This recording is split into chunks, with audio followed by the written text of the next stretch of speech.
In this video, we're going to do prime factorization on numbers. In other words, write numbers as products of their prime factors. In math, when we talk about products, we're talking about the result that's achieved after multiplying two or more numbers together. The numbers that multiply together to give us a product are our factors. Let's take a look at an example. Suppose you needed to do a prime factorization on the number of 52.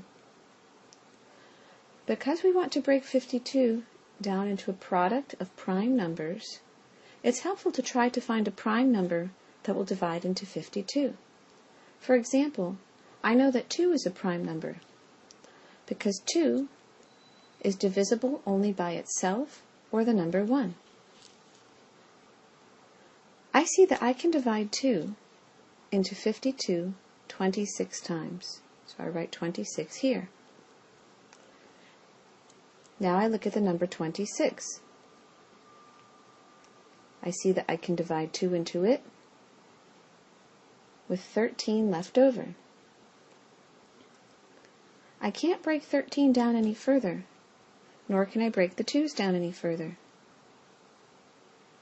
2, 2, and 13 multiplied together equal 52, and they're all prime numbers, so this is my prime factorization. Let's try another example. Let's break 120 down into a product of prime numbers. I see that 2 divides into 120 60 times. Now I look at 60 and I see that 2 divides into it 30 times. When I look at 30, I see that I can divide 2 into it 15 times. And 15 can be broken down into a product of prime numbers 3 and 5. I can't break this down any further, so this is my prime factorization for 120. 2 times 2 times 2 times 3 times 5. Now this is the correct answer, and in the previous example you'll notice that I left it in the form 2 times 2 times 13. But it's more common and more conventional in math to take our repeated numbers and write them as exponents.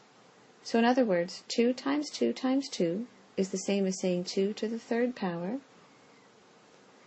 times our 3 times 5. So that is our prime factorization for 120. This concludes our video, and I hope you have found it helpful.